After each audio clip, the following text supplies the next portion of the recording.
माँ दुर्गा के 9 रूपों की कथा। शास्त्र के अनुसार माँ दुर्गा के 9 रूप कहे गए हैं और नवरात्र के प्रत्येक दिन माँ का ही एक रूप होता है। माँ के इन रूपों के पीछे की क्या कहानी है उसका वर्णन मैं आपको बताने जा रही हूँ। महाकाली। प्राचीन समय की बात है। संसार में प्रलय आ गई थी और चारों ओर पानी नजर आने लगा। उस समय भगवान विष्णु की नाभि से कमल की उत्पत्ति हुई। उस कमल से ब्रह्मा जी की उत्पत्ति हुई। विष्णु जी के कानों से कुछ मैल भी निकला था, जिससे मधु और कैटभ नाम के 2 राक्षस भी पैदा हुए। मधु और कैटभ ब्रह्मा जी को देख उन्हें अपना भोजन बनाने के लिए दौड़े। ब्रह्मा जी ने भय के मारे विष्णु जी की स्तुति करनी आरंभ की। ब्रह्मा जी की स्तुति से विष्णु भगवान की आंख खुल गई और उनके नेत्रों में वास करने वाली महामाया वहां से लोप हो गई। विष्णु जी के जागते ही मधु कैटभ उनसे युद्ध करने लगे। शास्त्रों के अनुसार यह युद्ध 5000 वर्षों तक चला। अंत में महामाया ने महाकाली का रूप धारण किया और दोनों राक्षसों की बुद्धि को बदल दिया। ऐसा होने पर दोनों असुर भगवान विष्णु से कहने लगे कि हम तुम्हारे युद्ध कौशल से बहुत प्रसन्न हैं।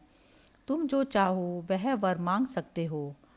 भगवान विष्णु बोले कि यदि तुम कुछ देना ही चाहते हो तो यह वर दो कि असुरों का नाश हो जाए। उन दोनों ने तथास्तु कहा और उन महाबली दैत्यों का नाश हो गया। महालक्ष्मी। प्राचीन समय में महिषासुर नाम का एक दैत्य था। उसने अपने बल से सभी राजाओं को परास्त कर पृथ्वी और पाताल लोक पर अपना अधिकार कर लिया था।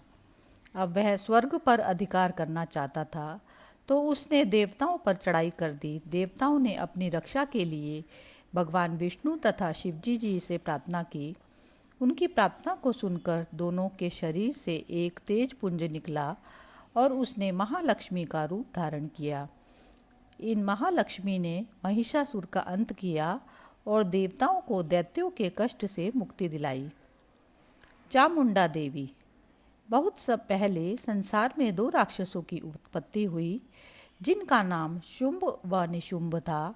उन्होंने अपनी शक्ति के बल पर पृथ्वी व पाताल लोक के सभी राजाओं को परास्त कर दिया। अब वह दोनों स्वर्ग पर चढ़ाई करने चल गए। देवताओं ने भगवान विष्णु को याद दिलाया और उनसे प्रार्थना की। उनकी इस प्रार्थना और अनुनय से भगवान विष्णु के शरीर से एक ज्योति प्रकट हुई, जो चामुंडा के नाम से प्रसिद्ध हुई।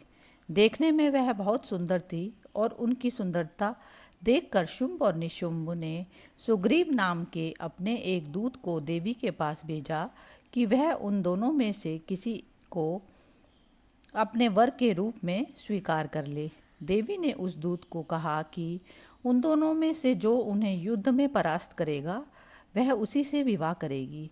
दूत के मुंह से यह समाचार सुनकर उन दोनों दैत्यों ने पहले युद्ध के लिए अपने सेनापति धूम्राक्ष को भेजा, जो अपनी सेना समेत मारा गया। उसके बाद चंडमुंड को भेजा गया, जो देवी के हाथों मारे गए। उसके बाद रक्त बीज लड़ने आया।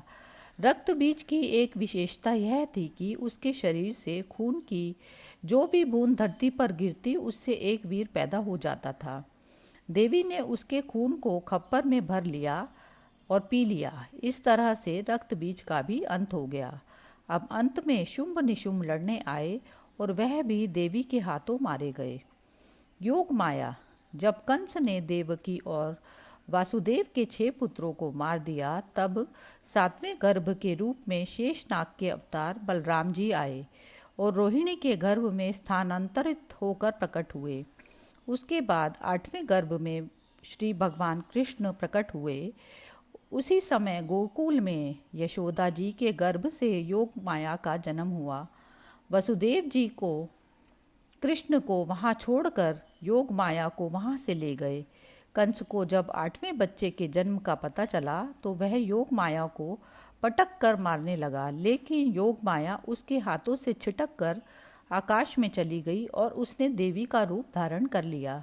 आगे चलकर इसी योग माया ने कृष्ण के हाथों योग विद्या और महाविद्या बनकर कंस, चाणूर आदि शक्तिशाली असुरों को परास्त करके उनका संहार किया। रक्तदंतिका। बहुत समय पहले की बात है। प्रचति नाम के असुर ने पृथ्वी व देवलोक में अपने कुकर्मों से आतंक मचा रखा था। उसने सभी का जीना दुर्भर करा हुआ था। देवताओं और पृथ्वीवासियों की पुकार से देवी दुर्गा ने रक्तदंतिका नाम से अवतार लिया। देवी ने वह प्रचति और अन्य असुरों का रक्तपान करके मानमर्दन कर दिया। देवी के रक्तपान करने से उनका नाम रक्तदंतिका पड़ा। शाकुंभरी देवी। प्राचीन समय में एक बार पृथ्वी पर 100 वर्षों तक बारिश न होने से भयंकर सूखा पड़ गया। चारों ओर सूखा ही सूखा था और वनस्पति भी सूख गई थी, जिससे सभी और हाहाकार मच गया था। सूखे से निपटने के लिए ऋषि मुनियों ने वर्षा के लिए भगवती देवी की उपासना की। उनकी स्तुति से माँ जगदम्बा ने शाकुंभरी के नाम से पृथ्वी पर स्त्री के रूप में अवतार लिया। उनकी कृपा हुई और पृथ्वी पर बारिश पड़ी। माँ की कृपा से सभी वनस्पतियों और जीव जंतुओं को जीवन दान मिला। श्री दुर्गा देवी। प्राचीन समय में दुर्गम नाम का एक राक्षस हुआ, जिसके प्रकोप से पृथ्वी, पाताल और देवलोक में हड़कंप मचा हुआ था। इस विपत्ति से निपटने के लिए भगवान की शक्ति दुर्गा ने अवतार लिया। देवी दुर्गा ने दुर्गम राक्षस का संहार किया और पृथ्वी लोक के साथ देवलोक व पाताल लोक को विपत्ति से मुक्ति दिलाई। दुर्गम राक्षस का वध करने के कारण ही तीनों लोकों में इनका नाम देवी दुर्गा पड़ा। भ्रामरी। प्राचीन समय में अरुण नामक के राक्षस की इतनी हिम्मत बढ़ गई कि वह देवलोक में रहने वाली देव पत्नियों के सतीत्व को नष्ट करने का कुप्रयास करने लगा। अपने सतीत्व को बचाने के लिए देव पत्नियों ने भौरों का रूप धारण किया। वह सब देवी दुर्गा से अपने सतीत्व को बचाने के लिए प्रार्थना करने लगी। देव पत्नियों को दुखी देख माँ दुर्गा ने भ्रामरी का रूप धारण किया और अरुण राक्षस के संहार के साथ उसकी सेना को भी नष्ट कर दिया। चंडिका। एक बार पृथ्वी पर चंडमुंड नाम के 2 राक्षस पैदा हुए। इन दोनों राक्षसों ने तीनों लोकों पर अपना अधिकार जमा लिया। इससे दुखी होकर देवताओं ने मातृशक्ति देवी का स्मरण किया। देवताओं की स्तुति से प्रसन्न होकर देवी ने चंडमुंड राक्षस का विनाश करने के लिए चंडिका के रूप में अवतार लिया।